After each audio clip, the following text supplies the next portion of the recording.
Well, I hope this isn't too cheesy, but I thought it was fitting for our last time together. So here we go.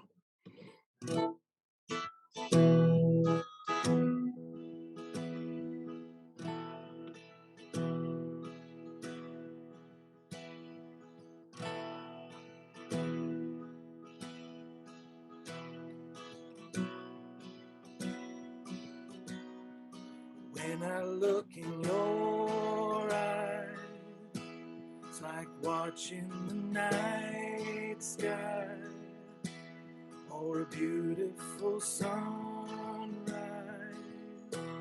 There's so much they hold,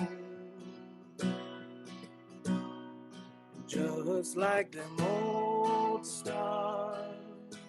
I see that you've come so far to be right where you are. How old is your soul? I won't give up on us, even if the skies get rough. Giving you all my love, still looking up. When you're needing your space, do some navigating.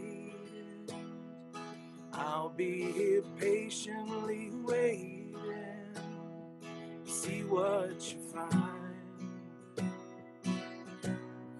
'Cause even the stars, they burn, some even fall to the earth. We got a lot to learn, God knows we're worth it.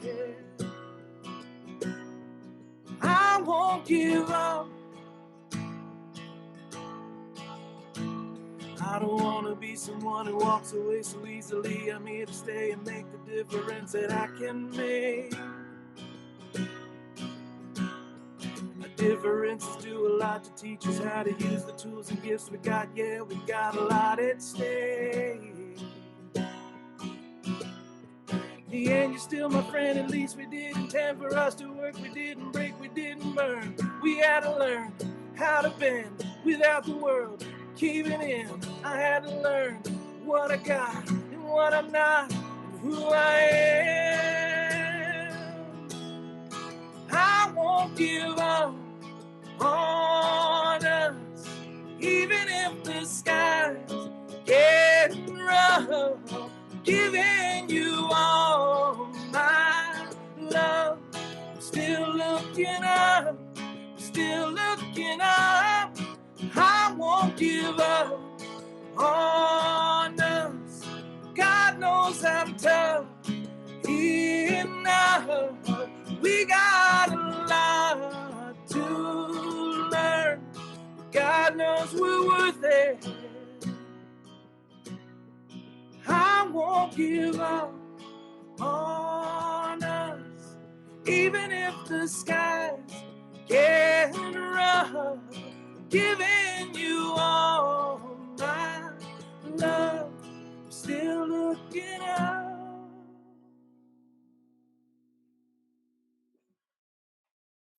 Okay, thank you so much, Josh. Just a few words about this last relatively brief chapter, where Spufford explores the questions of kind of what's next once you have made a kind of journey into this making emotional sense for you and signed on or joined up or what have you. And how does faith make a difference in your life? Um, he's not at all prescriptive. He's pretty open-ended. In fact, one of the ways, or one of his descriptions, I think that I liked was that he said he talked about you don't quite know what where this is going to lead you, and there's a kind of openness to the work of grace in your life, which is, I think, a nice alternative to the idea that people can't change, or that life is sort of just one damn thing after another, which some days we feel. He likens it a little bit to a marital relationship, in the sense that you develop some routine. You're not, in the height of initial rhapsody, but you're not renegotiating the basic commitment every time you come together. Talks about the command to love people, and really says it's in some sense complicated. That what exactly that means depends a lot on the situation. Sorting out sometimes between what people want, what people need, what we want, and what we need. Has a few things to say about politics, and raises the question of whether there is a politics that flows from Christian commitment. I think high tier, and I think doesn't believe that to be the case. And so those are some of the things that are covered in this chapter. You got your Baltimore Orioles hat on. All right. It's the beginning of the season, Tony. They're winners right now. Has the season begun today? No, a couple weeks. Spring training. Weeks. Everybody's optimistic. It's like in the movie Major League. Right. Everybody's optimistic at the beginning of the year, and then you're taking clothes off your boss in the locker room. But if there hadn't been a strike, this is about the time the season would have begun, I think. Yeah. Okay, so so I thought we'd I put out 3 things to the panel to talk about, and I think a couple of them I'd like to hear, hopefully for the chat or Q&A, from those of you who have worked through the book with us. Initially, to the panel, I'm asking, in this chapter on consequences and where the life of faith leads, what struck you? What spoke to you? Was there a particular section or a couple of sentences or that really got your attention? And if so, why? And then 2 questions that, as I say, I hope that our other participants will chime in on via chat, which is, since it is our last session, a little summing up. What's been most helpful to you in this book, in this conversation? And what's been most challenging? If, like Jason and me, you have been doing a reread here, are there things that you picked up on or noticed that you didn't in prior readings? So that's one set of kind of summing up questions.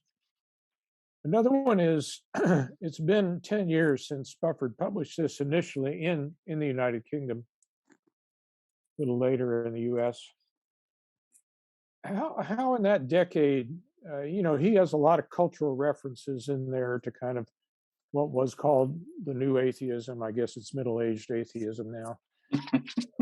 And to Sarah Palin. Sarah Palin, yeah, Sarah Palin. And he alludes to the Jesus Seminar and things like that, which is also, I think, seen its day on the covers of Time magazine. So 10 years have passed.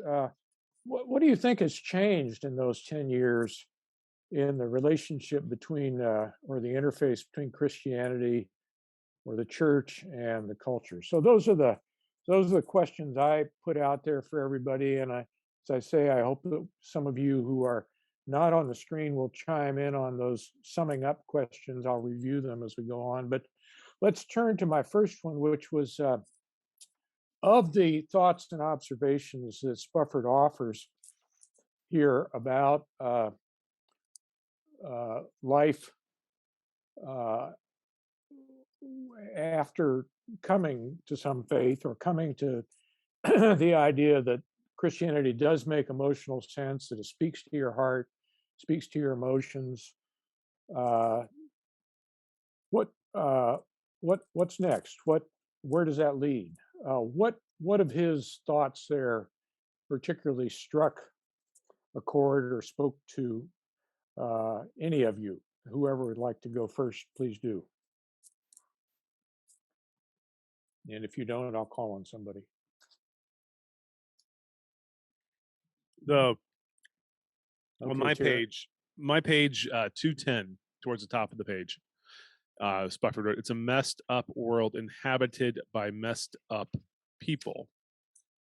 I don't know why it struck me. Like, I've known the church is run day to day by messed up people, and I know that messed up people sit in the pews every Sunday, or chairs, or whatever you sit in. But for some reason, that sentence, I guess, at the end of this book, felt like it was giving me permission to acknowledge that those people are messed up. I mean, I'm not messed up; they are. I'm not going to ever admit that I'm messed up. That's part of my sinful nature, and we're all fine with that. But I feel like it's freeing in that, acknowledging that, it feels like it will be easier to extend grace to one another when we all acknowledge not just our propensity to mess things up, but that we ourselves are messed up. Like, we mess stuff up because we're messed up. The word is starting to lose its meaning because I'm using it so much. But yeah, it felt like a very freeing thing, yeah, that's all I'll say. I'll look forward to hearing your comments.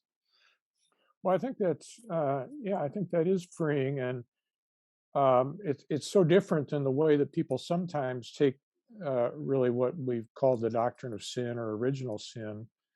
I remember Marilyn Robinson also making the point that one of the implications of that doctrine is we ought to be more compassionate toward other people and toward ourselves, because we're all kind of, we're under a cloud, and it wasn't and it's a shared cloud.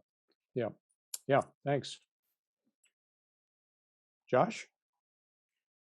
Yeah, for now, I'd echo what Tier's saying, in that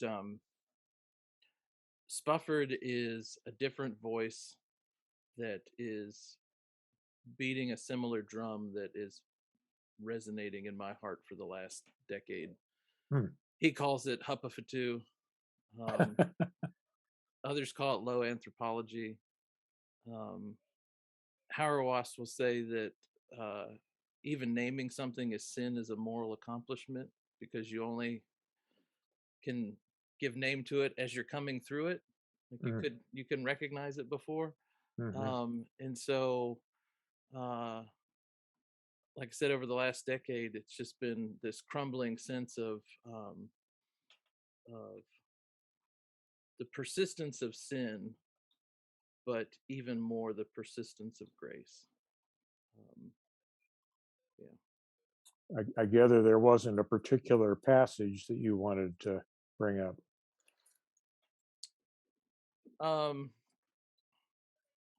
Let's see here. Josh, I have something that ties in with what you just said, underlined, so I can be the teacher's pet here. Share it. I am an achiever after all. Christianity isn't one of the law religions. It doesn't furnish you with the list of rules. Instead, or it offers instead the impossible deal of valuing other people as much as you value yourself. And to tie that what you just said, just that the same grace that we love that is ours, if we value people in the same way that we value ourselves, if we attempt to heed Jesus's command to love one another, then we can. I think it's a lot easier to reciprocate that grace. And to what you said, Josh, our propensity to mess things up in one hand, that is a weighty attribute, skill that we all have as humans. But then that grace on the other side is, I always like to think that it's like slightly more powerful, and that it always, like, no matter how much we mess things up, grace always prevails. It may not always be recognizable. It reminded me towards the end of the book, when he was writing like about prayer and like meditations and devotions and things like that, of like, just keep trying, keep trying, because the way I read it, the work of God always prevails over our own actions. Yeah, and so there's also this. I think in the extended part of that quote, I underlined that too, Tier. I think there's this other thing that he names, or at least alludes to, that again is something that I've been wrestling with for a while, or it's just stuck in my craw, and that's the, there's the one side, there's the freedom from, like, I don't want to make a mistake, and that's just seems like it's just part of our DNA. But then there's the freedom for, it's one thing to sit before all the keys of the piano and say, I don't want to play a wrong note.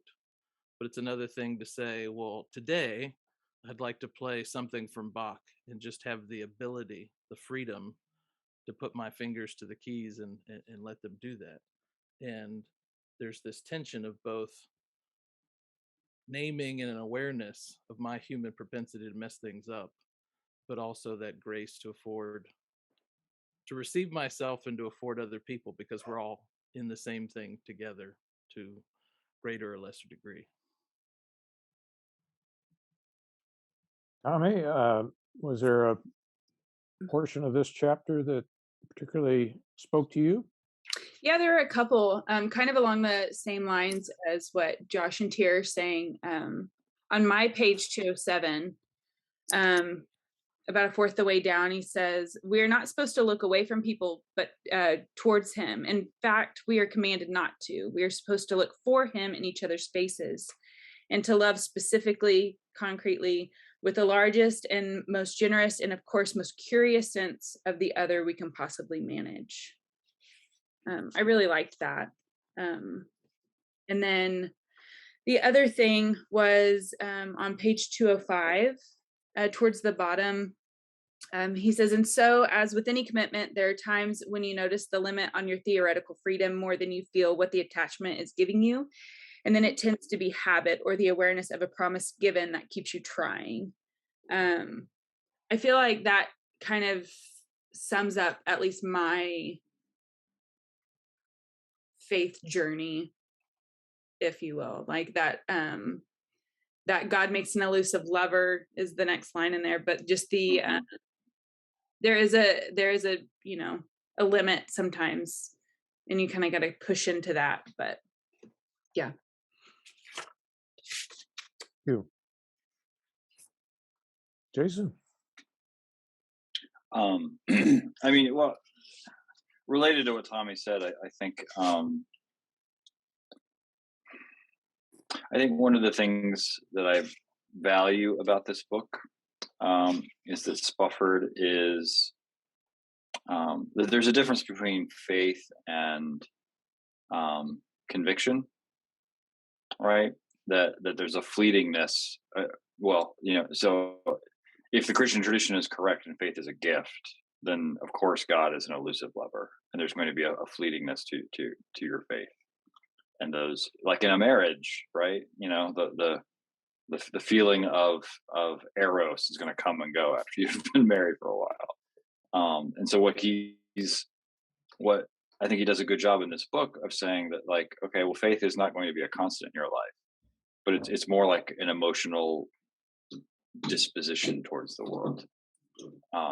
And it's like, are you going to be constant and seeing the world through this particular lens?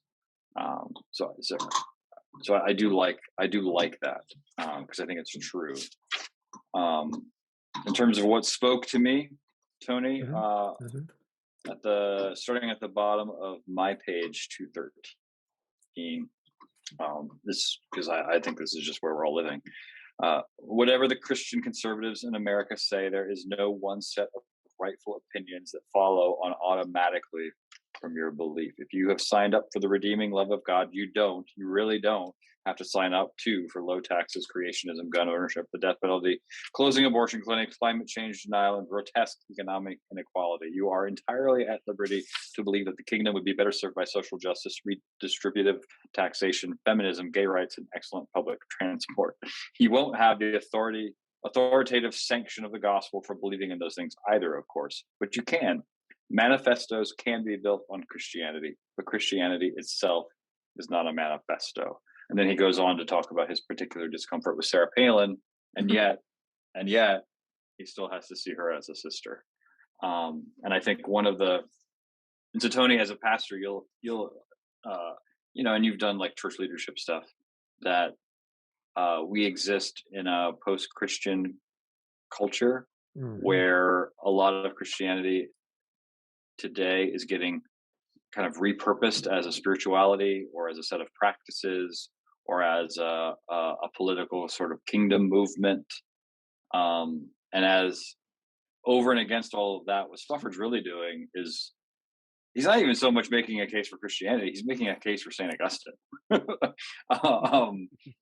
And I think St. Augustine's, Christian understanding of the human person as liable to fuck things up creates a kinship with other people that the church sorely needs, and our culture sorely needs, right? Because right. What's the quote? Like, we live in a culture where like everything is permitted but nothing is forgiven, something like that. Yeah. It's certainly grace as a kind of an ordinary, not ordinary, but as a part of the culture seems to have more or less disappeared, if it ever was there. I think it was there more, I don't know, but seems like a very oddly judgmental culture from all of us who have dispensed with the word judgment. You got to watch what words you're going to X out of the language, and might come back to bite you. Okay. A section I liked was on my page 208, which I think would be about 212 in Tier's book. And I don't know about anybody else's. I have the original King James version of this book. Is that the authorized version? This is the authorized, yeah. Okay, good. Yeah. As long as somebody here has it, we're not heretics. Okay, so I'm about 2/3 of the way down. My only complaint about this guy is he doesn't seem to believe in paragraphs, but that's not too important. 2/3 of the way down in the paragraph that takes up the entire page. Christianity says that human beings are neither perfect nor perfectible. The presumption of innocence is a useful rule in court cases, but not a very sensible attitude for adults in general to take to adults in general in comparison. Christianity says that both less and more is expected of people. Less because of our inevitably divided and thwarting selves. More because, thanks to grace, our identities are more provisional, more hopefully fluid than we commonly acknowledge. If you're a Christian, you believe that there's room even in the darkest places, even when the weight of inevitability seems total, for the sudden, unpredictable, and unpredicted leap toward the risk of love. So I particularly liked in there that Christianity says that both less and more is expected of people. And it's not so much less in the sense that we've all been talking about, that we're all broken and prone to breaking things. at least in a part of us, but also more is expected in the sense that God can do things with us and in us that we didn't ever quite imagine could be possible, and in other people too. And so there's a kind of unfinishedness, an openness, a possibility of, I guess it's that phrase I mentioned from Wesley, an optimism of grace, or the optimism of grace, that God can surprise us. And I would have to say that in my life, both of those things are true. I've managed to be less than I expected of myself, but I do believe that God has opened doors and created possibilities that I didn't foresee, and is still at work doing so. And at my age, that's good news. So yeah, good. Was there anything he said in here that got into your skin, in the sense that you said to yourself, I don't buy that, or I think he's wrong on that one, or et cetera, like that? I hadn't prepped you on that one, so you may not have a ready answer, but I'm just curious. I'm sure Josh does. I have one. Oh, I don't disagree with it, but I think he could have worded this a different way, because I'll just read it and we can talk about it. There's no such thing as a single Christian politics, and there couldn't be. I think there is a singular Christian politic. I think our propensity to fuck things up makes it so that we can't see that and we fuck it up. Because I think if we look to the teachings of Jesus and Paul, like, it's very clear what the politic of the church should be, but it's not something we're able. Jason looks at me like he wants to burn through my skull. And maybe it's a politic that's not a politic. I don't know. I think that gives too much freedom for Christians to have bad politics that completely contradict the gospel. That's what I'm trying to say. You speak as a good elder brother. You don't want those people having bad politics. Jason, do you I feel seen. before you burn your eyes through Tears' skull, is there something you'd like to say? I was just thinking that on the one hand, I think Spufford is just acknowledging that just the fact that there are Christians who espouse very different, politics out of their Christian commitments. And yes, their Christian commitments are going to be imperfect and self-serving and informed by the human propensity to fuck things up. And yet they're also somewhat sincere. And then I think too that I'm not, and in this regard, I'm not talking about tier. I'm just talking about friends and colleagues we all have on the right and the left of the church, who seem to think that. Yep. I mean, they speak of Jesus as though he were like a vocational failure, because if this is really what Jesus was about, like, he was a terrible communicator and he said no in all the wrong places. And so I think, again, to use the language of like disposition, I think the gospel gives us a certain regard for things like the poor. Like a refrain from violence. But as a disposition, it's not clear that like there is not necessarily one faithful policy way to implement those dispositions. Maybe it's helpful to say that well, Christianity has a politics, and Jesus has have a politics, as both Hauerwas and Yoder emphasized. Oh, look who's here! Who's that here? This is Nora, Hi, Nora. our youngest, and Camden's poking his head in. It's Hey, bedtime. Camden. It's- All right. It's the other child that Tyr did not ask me to be a godparent for.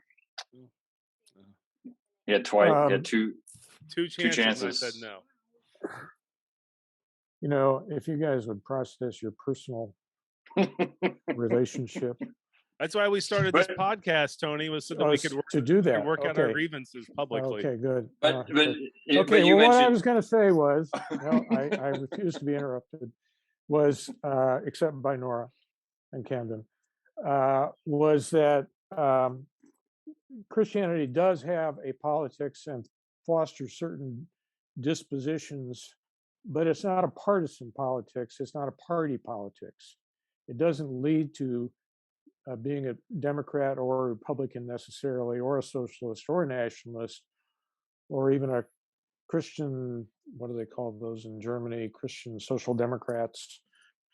I mean, it doesn't.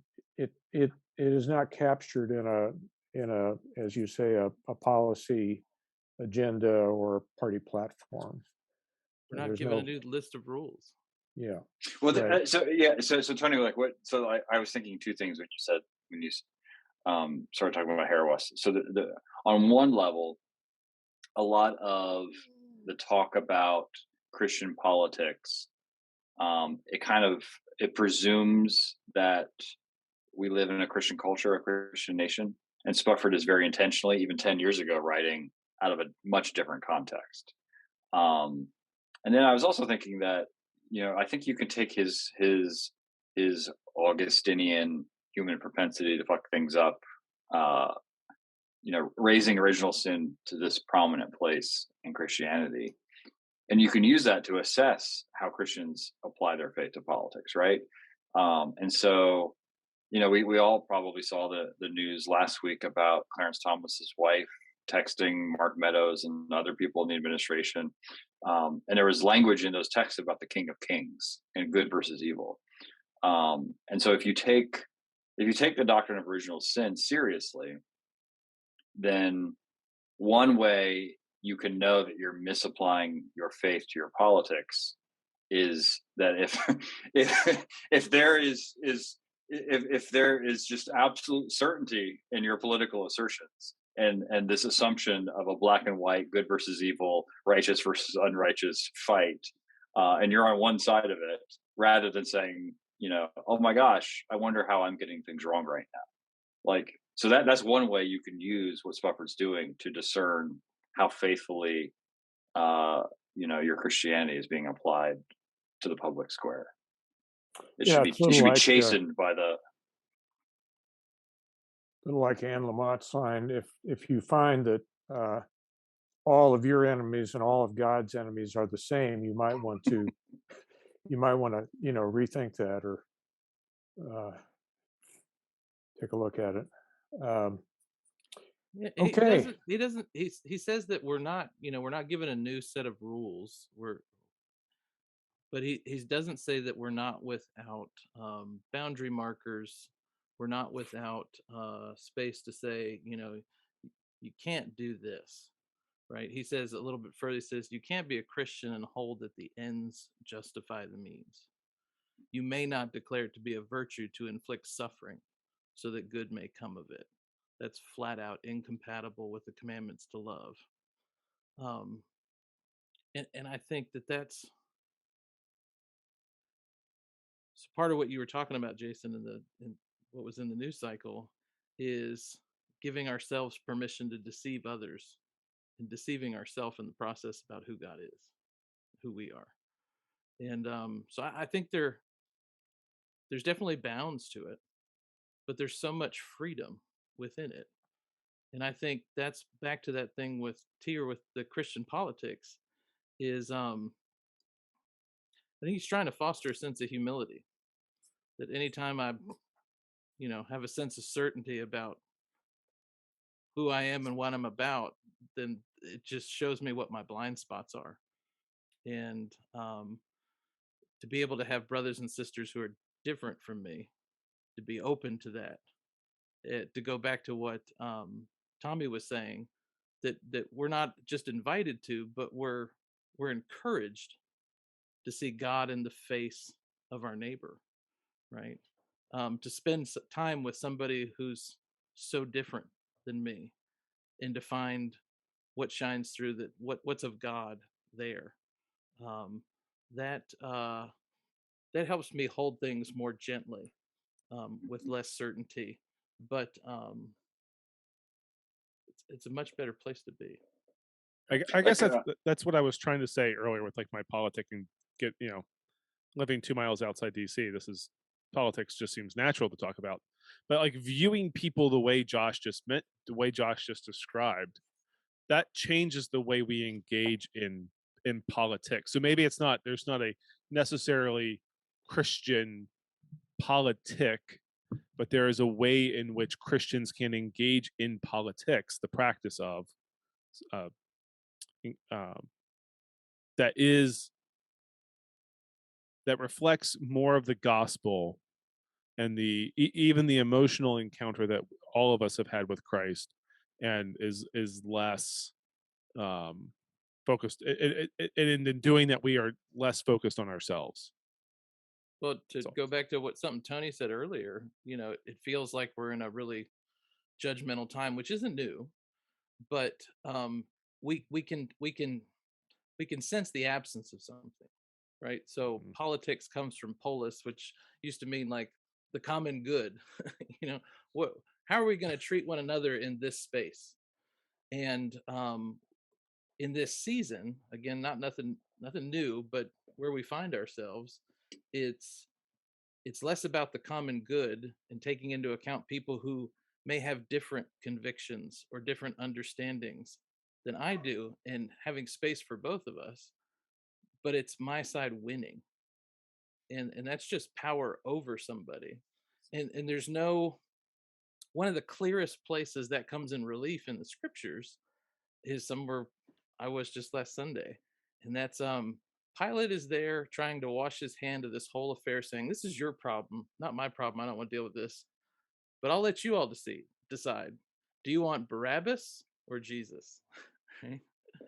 And I reminded those in my congregation, Bar is just this Hebrew prefix that means son of, in a time before we had surnames. So we quite literally have before us Bar Abba, the son of the Father. And then we have Jesus, God the Son of the Father. But they both set their face to the world in a very different posture. And what does the crowd cry? Crucify this one, but let us have this one back, because he has utility. He can do something for us. He can accomplish something. He can get things done, right? And he can win for us. We need a champion. We don't need somebody that's weak and is just going to be hung up on a cross.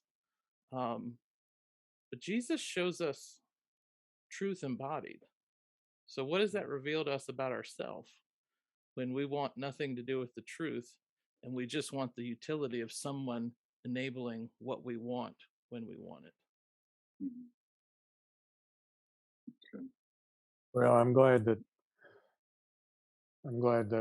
that's not descriptive of me, but of the people I abhor. But anyhow, I'll pray for them, Tony. one of my jobs in this group with you young people is to remind you of dead white men who said interesting things.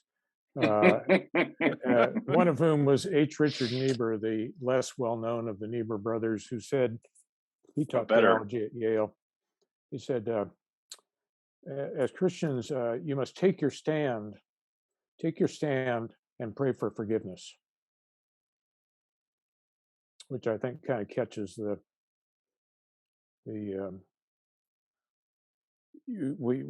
we can't just sit on the sidelines all the time, but we enter in and make choices aware of our own fallibility.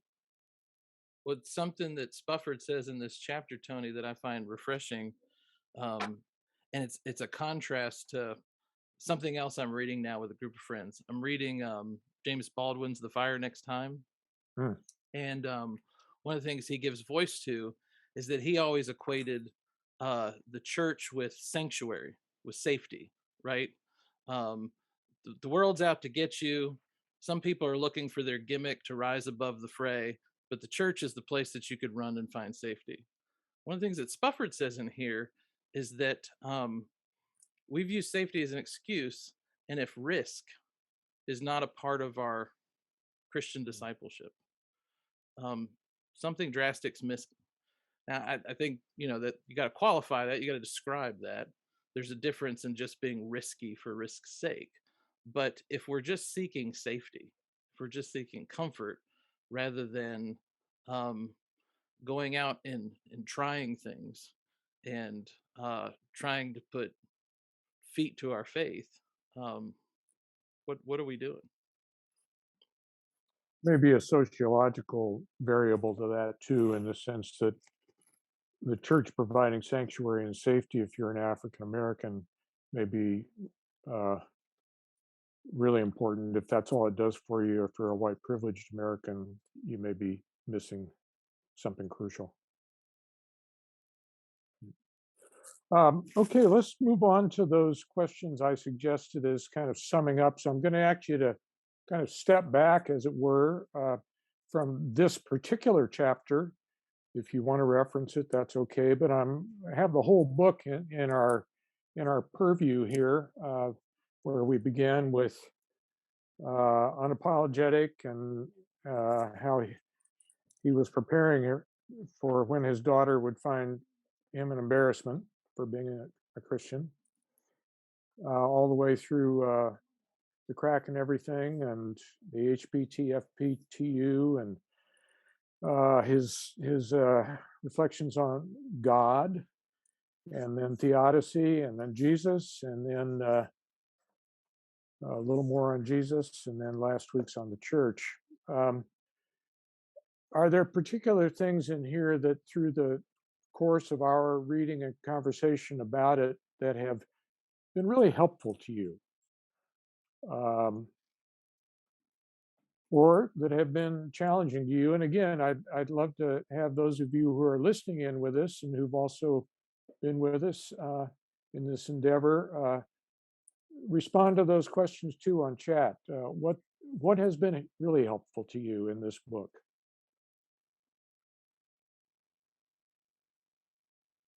Somebody? Somebody on the panel, that is. You mean Jute here? I've gone first twice, and as a nice person, I don't want to talk over anybody. Okay. Well, I mean, I'm happy to go first. One of the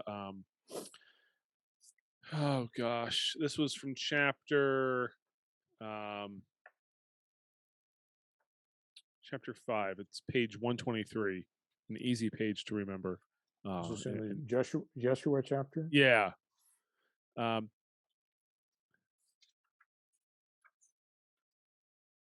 God, he says, talking about Jesus, wants us to love wildly and without calculation. God wants us to love people we don't even like, people we hate, people who hate us.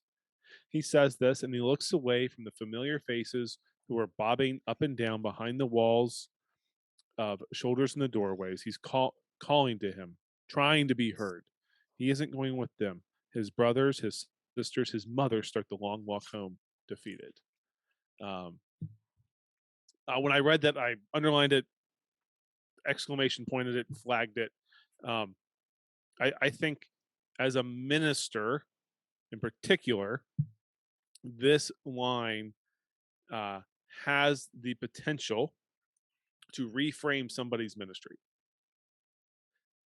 So much of work in the local church can be bogged down by meeting with the right people. And I'm not saying those things are not important. They are important. But there is also something else that we are invited to do, and it's to pay attention to the people who aren't being paid, who aren't receiving any attention, the people that are overlooked by religious people. And for me as a minister reading that, it was one of those like oh shit moments of like, am I doing this? Am I overlooking the wrong people to give attention to, not the wrong people, but maybe not the right people at the right time? Yeah. So for me, that was like and it's one of those things. I always feel like good books like this, it's really like I've known this. Like, I don't think it needed to be written down in a book, like for this to be like knowledge that ministers and Christians would have. But like when someone else writes it down, it just hits you in a different way, I think. It feels like something I should have known all along and had felt empowered to make a regular practice. And I'm not saying like I was ignoring people intentionally, like that's not what I was doing. But yeah, for me, that was a very freeing thing, to freeing, encouraging, accusatory. All of the things came in those few sentences. Another dead white guy moment. Samuel Johnson, man of letters. Never be afraid to remind people of the obvious. It is what they have most forgot. Which I guess gave me license to say things as a preacher that seemed obvious. It's like dead Tommy, white how guy about night. you? What? This is dead white guy night. Yeah. I might come up with a dead white woman pretty soon. Stick around. Okay, Tommy, was there something that was really helpful to you in wading through this book? I would say that the Yeshua chapter, just in general, was probably my favorite and the chapter I got the most out of. Everything else was a little, I don't know.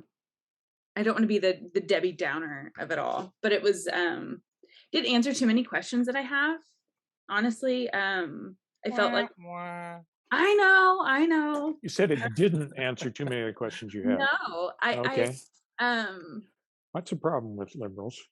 I felt like he constantly would say, I mean, he even said it in the last chapter, just the whole, I can't argue. It's not an argument, right? Like there's no, I can't prove it, but it also can't be disproven. So I think in my hope for this was it would kind of take me out of the stage I'm in of doubt and kind of propel me forward a little bit. And the Yeshua chapter did that for sure. But not really everything else. Well, good. I mean, there's a great line to that. It's like this. It's the beginning of the last paragraph of the book.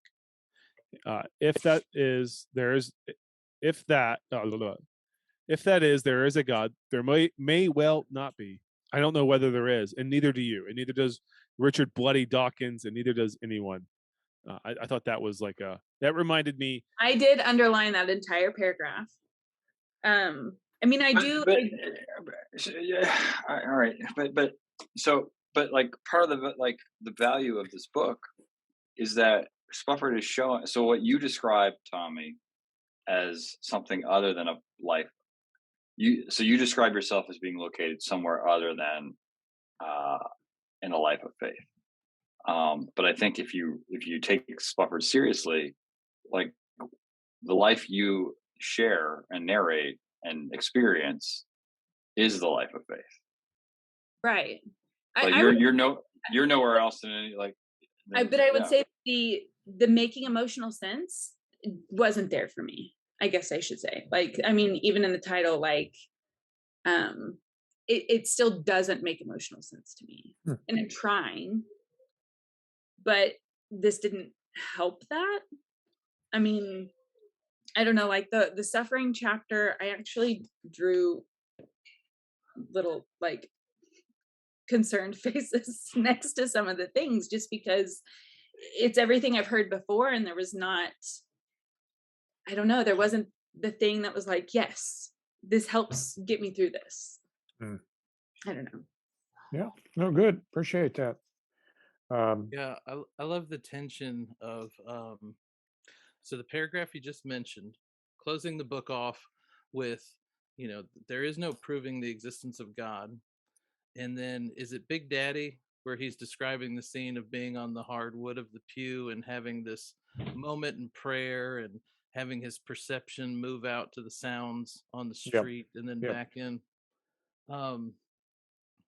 I think that perfectly describes two poles of faith, right? This sense of wonder, and I can't name it, but I thought he did a fantastic job of putting words to the experience of a pregnant void, right? That there's something inhabiting this space, and I'm called to wonder and beyond myself, but I'm just sitting here quietly on a pew.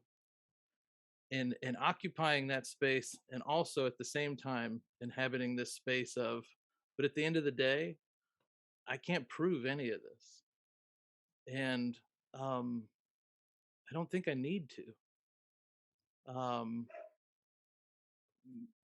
Speaking for myself today, I'm sold out for Jesus.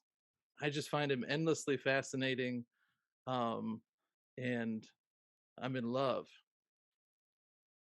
And at the same time, I could receive criticism, valid criticism, just be berated with, well, tell me more about your imaginary friend, right? But his words, his promises, the way he's affected people that I've never met, and the people that I have, and the people that I hate, and the people that I love.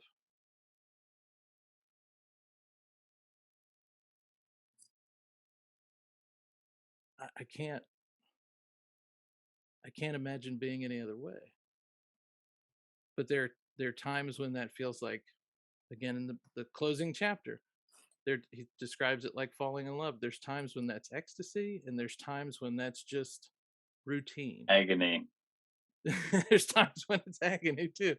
I don't know if I've said it on this program, but my wife and I have, how people have pet names and things like that. Well, we have a pet phrase that we've been throwing back and forth for more than 20 years, and that is, I love you, except when I don't. And we mean that with every fiber of our being. We constantly tell one another before going to bed, you're my best friend, and I can't imagine my life without you. And sometimes you just drive me fucking crazy, and I mean both those things with 100% conviction. And I feel like it's an adequate analogy to the life of faith. I'll shut up. Oh no, that was good. That was good. Okay, Jason, this was a reread for you. I don't know how many times you've given the book away a lot. We know that. You never gave me a copy, Tony. Never gave me once. Of course not. Copy. You didn't give him any children. And he didn't. You didn't name your children after him. And there are other issues, and we will have a session next week, follow up, just the two of you, and with a therapist, and you can work on this. It won't be online. Okay, but Jason, were there things that struck you on this reading that you hadn't noticed before? I don't know. I think what I've always appreciated about the book is the candor.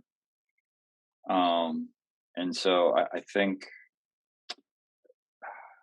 the true test of whether a Christian believes in grace or not is the freedom with which they feel they can speak. And so if they are, if preachers or Christians are self-censoring all the time, I think it's a good indication that maybe they don't believe what they say they believe. And so I think Spufford does a good job of just speaking candidly about how he understands the life of faith in the world that we live. So I think in that sense, it's just a good refreshing model for what a healthy Christianity looks like for people. But I think what I appreciate more on the second reading is in the International League of the Guilty Part 2 chapter. I think like it's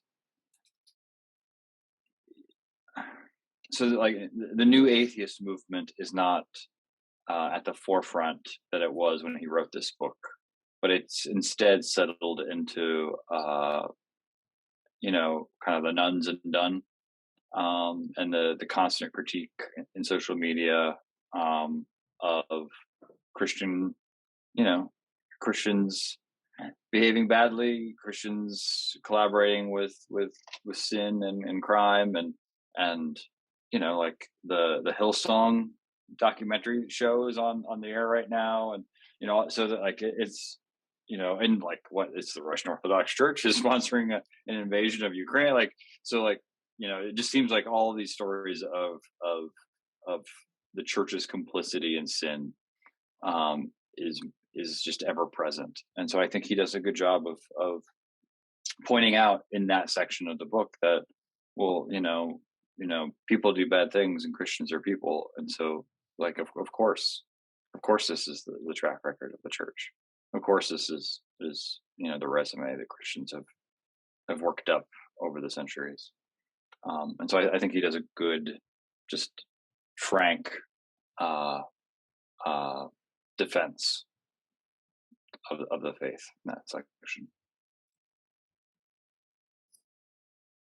Guess so. This is my second time through it, and I don't think I particularly knew what he meant the first time through, or paid much attention to the business of emotional sense. I was more focused that time, I think, simply on kind of the refreshingness, the honesty, the cleverness of the prose, and maybe a little bit of the snarky defense against some of faith's detractors. But I think I paid more attention the second time through to really his agenda, which was to, as the title says, argue that Christianity makes emotional sense. Now I think that's a hard, it's a hard, it feels like describing stuff that's pretty, it doesn't, you can't whittle it down to doctrinal statements, to creeds, or propositions or concepts. So it's a little fuzzier, but I think very important. I mean, if it doesn't make emotional sense, why bother? And so I had to, kind of, I think, I felt like complete or write the next sentence or complete his sentences for myself in terms of what that meant in my life, my experience.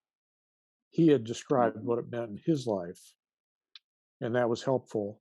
But I had to kind of take the next step and say, what he described. He begins this last chapter by saying, so what does it feel like to be forgiven? The toothache analogy is fantastic, I think. What? The toothache description is fantastic, I think. Yeah. Aren't we glad for modern dental? Well, no, I just mean that in the same sense that you're talking about. So first of all, I think that one of the reasons this is difficult, what you're just describing in your own reading of it a second time, but one of the things I gave voice to in the beginning of the study is that I'm not, there aren't a host of books out there that I'm familiar with that are speaking from this register, right? And then on top of it, emotion is something, as you gave voice to early on, Tony.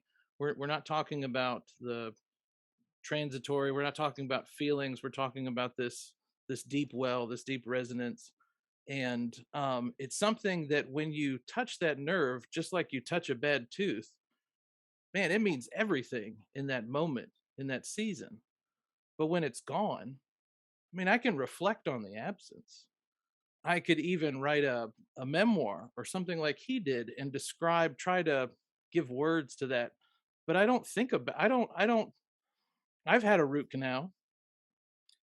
I don't go around, I didn't go around today thinking about my root canal, when I wasn't suffering that pain anymore. Um, that doesn't occupy a space in my imagination. But there are times when I bump up against something that touches those emotions, just like I would say it would touch a nerve with my tooth, and I feel the gravity and the weight and the awe and the majesty and the depravity of all of those things in full force. And so he's doing something with this book that most Christian authors are not trying to give voice to. If they Yeah, do, and I think it's typically through fiction, and often very bad sentimental fiction, but sometimes good fiction. what I meant by I should have said by candor, right, is that I think Spufford's not just giving a portrait of how Christianity makes emotional sense. He's giving, he's insisting that his rendition of Christianity makes emotional sense, because the truth is, so like Josh Tier and I all exist in the United Methodist Church, which is a tradition very much informed by Pietism. All of American Protestantism is very much informed by Pietism. We also live in a secular culture that is very much premised on growth and change and self-improvement. And so, so the Christianity that exists in the church and the religion that exists in our culture is very different from what he's presenting here that makes emotional sense. And so like, to mention another dead white guy, Tony, like it's not that I have a theological problem with, Wesley's understanding of perfection. It's just that in 22 years of ministry, I've never once buried a perfect Christian. And I think that sort of assumption that we're all good people getting better, it leads to a kind of silence and sentimentality and self-righteousness and just, well, I'm just going to shut up and not say what I'm actually thinking in church. And so I think he's providing a really helpful tonic that if you take what Christians mean by sin seriously, it creates a kind of freedom to just own up to who you are and how you experience the world. Let's take that as a transition to the last question I posed there, which was, been 10 years since this came out, and how and in what ways have things changed in that decade in relationship to the interface between Christianity and or church and our culture. And I say, let's take that as a transition because you've emphasized his candor, his allowing himself to vocalize his own, not only his own failures, but his doubts. And as you point out, often in church, these things become, we present a kind of a different picture, that we have it all together, we've got this figured out, and that we're working hard on, running the last lap of the race to achieve the crown. And I guess one of the things that strikes me is I feel like the church has gotten more receptive to honesty, while the culture has become less so. It seems like there's a lot of a language policing, a lot of thought policing going on in the culture. And yet I encounter congregations where they're doing things like, instead of just going through a set confession of faith, which can be just fine, or confession of sin, different people in the church take a few moments to talk about a besetting sin in their own life. Really honestly.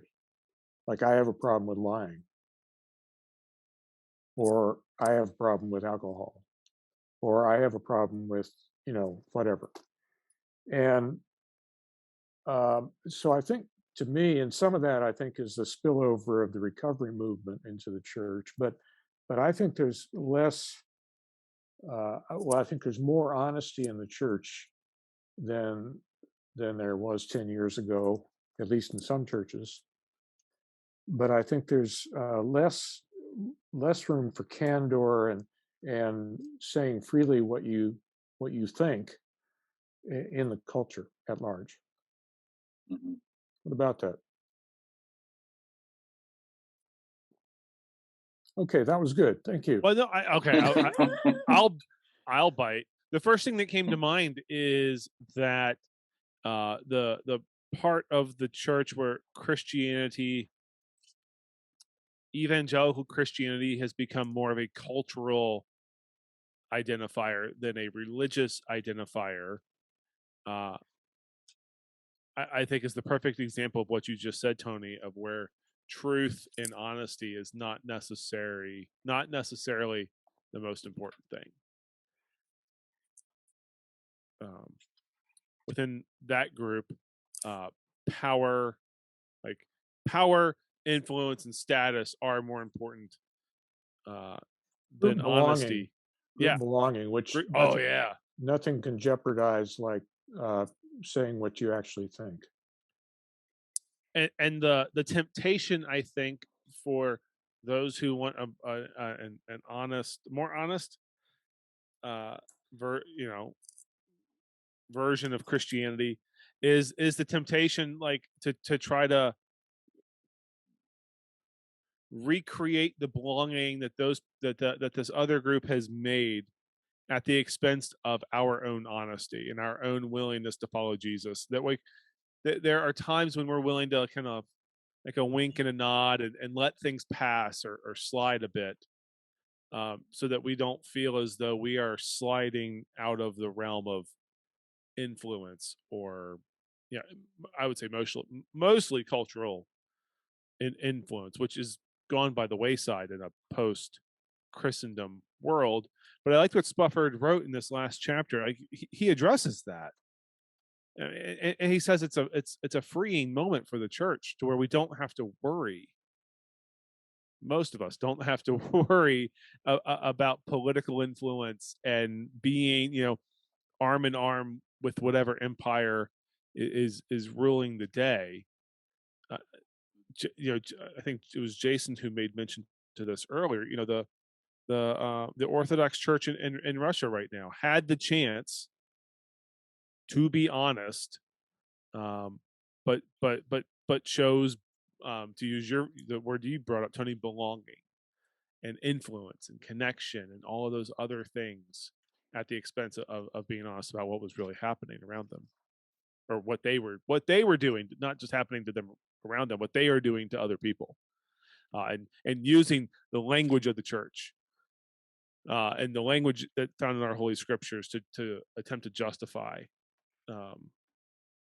things that are just blatantly run contrary to what God's grace tells us. There is a movement in the Russian Orthodox Church reminds me of the confessing church in Nazi Germany. I don't have a lot of detail of that right in front of me, but some of their statements sound rather like the Barmen Declaration. I can send a link to an article about that out after our session. Yeah. Are you talking about the group of scholars and pastors, including someone like John Bear, that were saying, here are these kind of articles like, we will do this, but we won't do this? I think so. Yeah, Yeah. I think so. Yeah.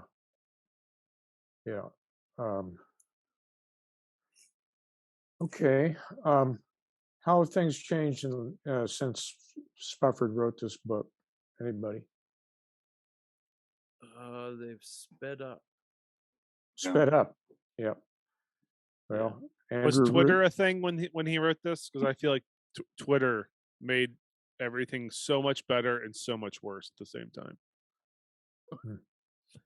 Yeah, I mean, I think we're closer to being the United Kingdom when he wrote it than we were then.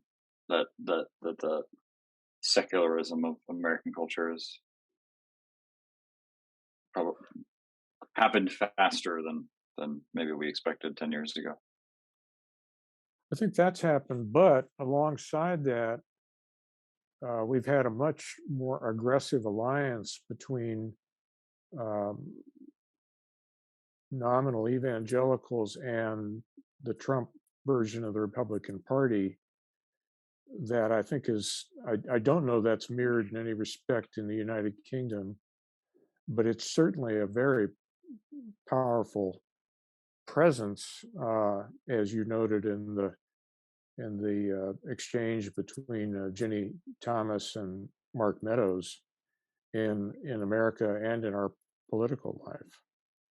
I think that's become more shrill, more aggressive, more intolerant.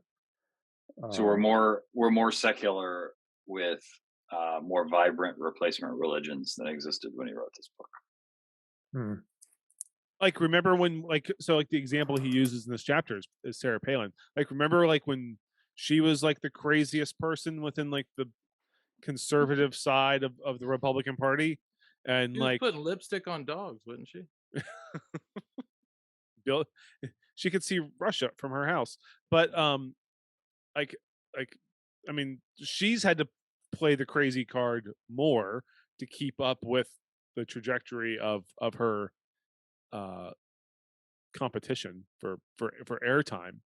But what may have just been fringe ideas are now, I can't believe I'm saying this, they're more mainstream, and often they're done with the vestments of Christianity laid over top of them to give them a little bit of credibility, which is precisely what's happening in Russia. Exactly. Right. So that's some very interesting parallels as these would-be empires reach for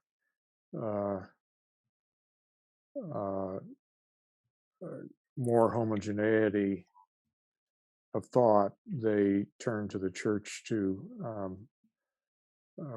legitimate that. Not a new thing, but so one way of putting that, Tony, or to think about it, is that 10 years ago he could talk about sin in terms of the human propensity to fuck things up, because things for white people in the UK and the US didn't seem all that urgent or serious. But now maybe the human propensity to fuck things up is a little too individualistic and maybe a little too cute. You said cute? Maybe too cute to describe the actuality of our captivity.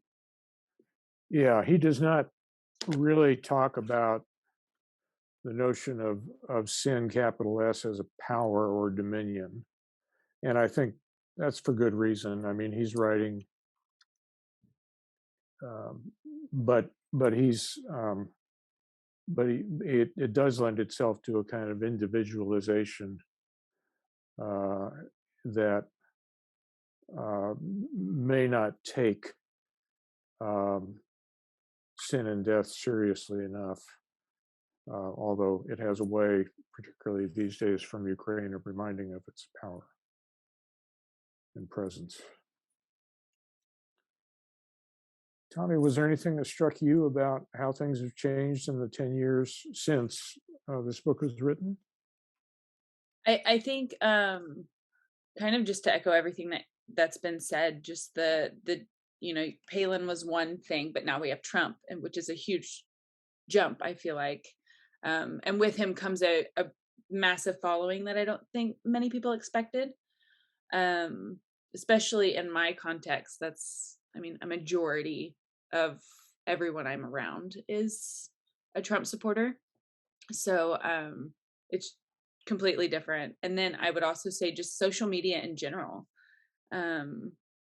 is just that adding two things. It speeds up our information that we get. It speeds up everything. So, yeah. Do you think that being in that context where most everybody around you there in Oklahoma, is it, Mhm. is kind of Trump oriented, does that have the effect of causing you to question or push you away from Christian faith?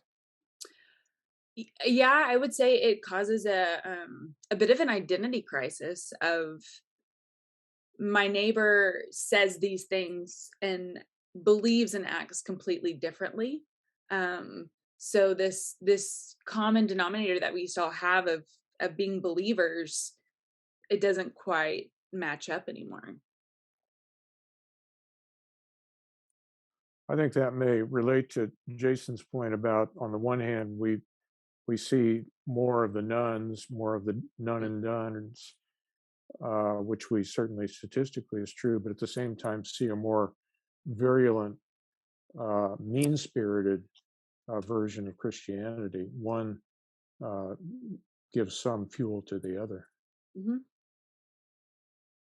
I mean, why, if your only understanding Christianity is say through Ted Cruz, why would you want to be a Christian? Mm-hmm. That's portraying my political views, but I think there's something else that's also true, though, in this way. When Spufford was writing this, and also, he names that part of the reason is this is a response or a reaction to the billboards on the side of buses in the time of the UK with, Dawkins and the like. And so part of Dawkins' campaign was like, if we would just remove religion, then we could go on and enjoy our life. And part of what Spufford is saying is, you can't prove the existence of God, but this still makes emotional sense. And I'm going to carry on. I know what it's like to be an atheist, but I also know what it's like to be a person of faith. And I'm going to continue to have faith in Christ. But at that time, as the world was changing, you could imagine a space where faith diminished. And I would say that where I stand today, that people are not less religious. Mm-hmm. People are the same or more religious. Now, that doesn't mean that the world's Christian. I'm not saying that at all.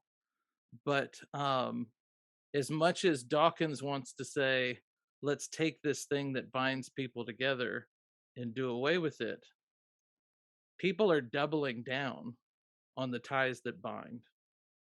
Even as the nuns and dones are increasing, those people are not less religious. There are all kinds of things that tie them into community, or at least have them searching for it.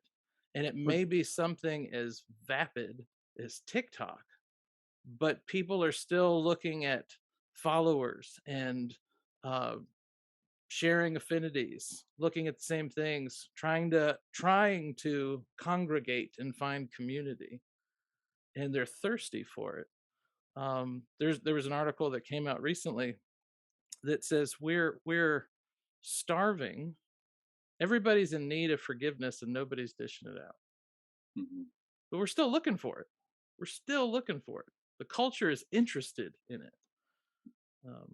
But I would wonder if there's a difference between a longing for group identity and community. I tend to think community is a little more has space for difference and requires difference, whereas group belonging and identity seems to depend on diminishing it. again, I'm not saying it's Christian, and even Yeah. subcategory Christian, you could say there are healthy forms and unhealthy forms of both secular and Christian community. But I'm saying the one definition of religion is, this religio, this kind of ligament that holds bones together, right? Yeah. Right. Yeah. And I think that people, Oh, even yeah. as you could subscribe to Dawkins, or you could say just in the world, Christianity's pride of place is taking a back seat and the world's different now than it was 50 years ago. People are not less religious. Yeah. That's kind of Ross Douthat's argument in his book, Bad Religion, that we're not less religious. We just have more religions, or we have a lot of bad religion. Kind of self-centered religion, or self-seeking religion. We've about come to the end of our time. Jason, I wonder if you want to say anything about what we might do next, or if you want to not say anything about that. Or we're thinking about doing something next, but it will be after Easter. It will be an Eastertide. I don't know that we came to a full group consensus though, so I don't want to say something. Okay. But you usually don't work off the consensus model.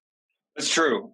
We will be doing a study of David Bentley Hart's "That All Shall Be Saved." Never heard of the guy. Jason. No, I wanted to do Fleming Rutledge. So we're not doing Ted Cruz's memoir?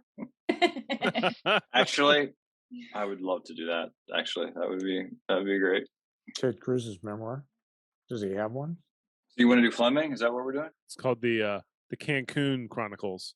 I like the suggestion of Fleming's collection called "Help My Unbelief." See, this is why I didn't want to say anything, because I like that idea too. Well, we're working on our consensus publicly. People, you appreciate the sausage more. Wait for an email. See how it's made. Wait for an email, people. We'll send out an email. Okay. Well, it's been great. Thanks, everybody. I've enjoyed it. And on behalf of the dead white men everywhere. The pleasure was all Tommy's. We thank you. I missed you guys for 2 weeks. Did you? I did. Wish we could say it was mutual. We missed you, but it was nice to have our episode recorded. And I was going to join you the first night I was gone, but the Wi-Fi was just not nearly good enough to connect. Todd wouldn't put any clothes on. Sometimes God works in mysterious ways. A blessed Holy Week to you all. To you as well. You too, Joey. That's not week after next. Oh, Easter's coming, Jason. I just had a panic attack. Yeah, wait. Next week is Holy Week. You haven't planned anything. Oh well, too bad. Okay. Okay. Bye. Farewell.